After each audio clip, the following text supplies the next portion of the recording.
L'objectif visé par nous aujourd'hui, c'est d'avoir vraiment la connaissance de ce pacte, de l'article 1 à 58. Nous, au niveau de Mali, ici, on a identifié aussi 10 points que nous pensons vraiment nécessaires, qui sont pertinents. On va proposer au Parti sénégalais d'intégrer ces 10 points-ci, le pacte de 58. Peut-être on serait, s'ils acceptent de l'intégrer tous, on sera à 68 points. Et le plus important, au retour de Dakar, qu'on fasse valider ces pactes par les autorités sénégalais. Qu'on accepte de mettre une commission élargie, cette fois-ci, à tous les acteurs, pour le suivi, le mise en œuvre de cet pacte. À mon avis, c'est les points les plus importants. Port de Dakar, port naturel du Mali. Et vous savez que le port de Dakar a été construit depuis l'origine au service des deux économies, à l'époque du Sénégal et du Soudan. Bon, c'était même de la Fédération du Mali. Bon, maintenant nous sommes deux États, mais le port garde toujours cette particularité, cette spécificité que les autres ports ne peuvent pas avoir. Et ensuite, il faut savoir que le port de Dakar en tant qu'infrastructure est beaucoup mieux loti que les autres ports que je ne vais peut-être pas nommer. Et aussi, il faut dire que nous avons une expertise portuaire que les autres n'ont pas. Parce que nous faisons le port depuis plus d'un siècle et nous avons l'habitude des grandes lignes commerciales maliennes et surtout du transit malien. Nos journées d'information qui débutent ce matin font suite, il est vrai, au forum sénégalo-malien tenu à Dakar les 3 et 4 juin 2021, mais aussi notre réponse à l'invitation de l'Union nationale des chambres consulaires du Mali, partenaire essentiel du port autonome de Dakar. Il est vrai que ce pacte a vu la présence d'une très forte délégation des acteurs maliens, mais le fait de lui consacrer 2 jours pour le réviser, pour revoir, pour prendre en compte les préoccupations essentielles de notre principal partenaire, il faut le dire ici, que le Mali est le premier partenaire commercial du Sénégal. Tout pays confondu.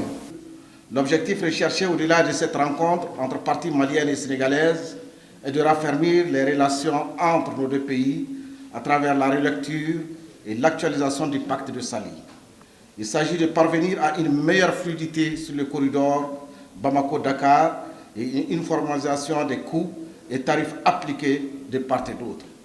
La présente rencontre sera également le cadre d'échange autour d'autres préoccupations qui entravent la libre circulation des personnes et des biens sur le corridor Bamako-Dakar. Il convient de rappeler que plus de 80% des importations du Mali passent par le port autonome de Dakar et près de 90% de nos exportations transitent également par le même port.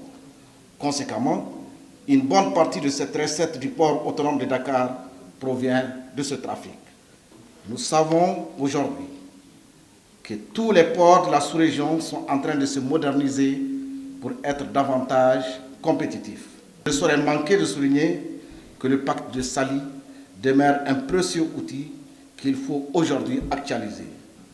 Les actions réalisées ont permis de fidéliser les plus gros opérateurs économiques maliens pour faire de l'axe routier Bamako-Dakar un corridor compétitif. La tenue des journées d'information a pour objet de passer en revue les 58 points de consensus obtenus à Sali entre les acteurs de la communauté portière.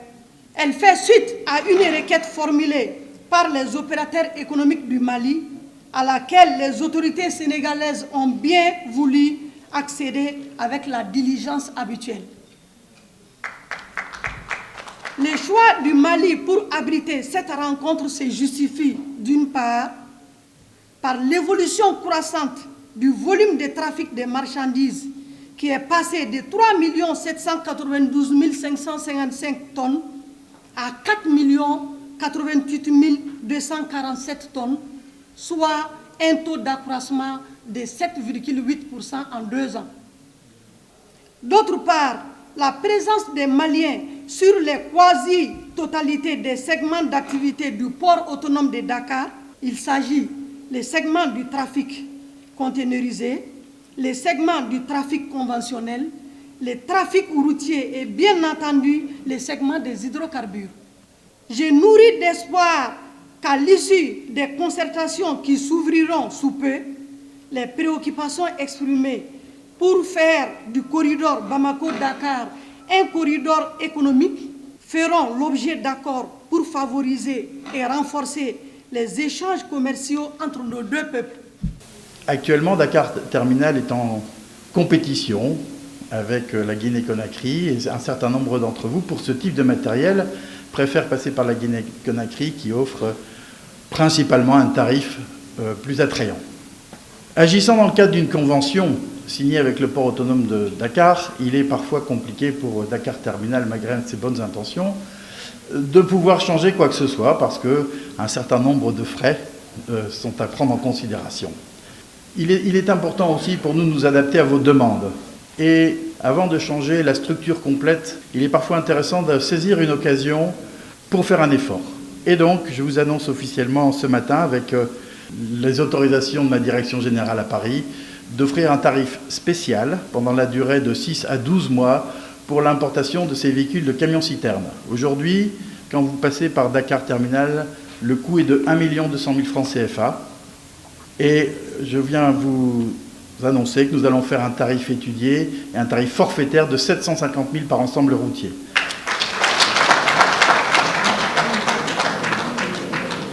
Il s'agit d'un essai pour voir, et nous verrons après, nous en tirerons les conclusions et peut-être nous adapterons nos façons de vous recevoir.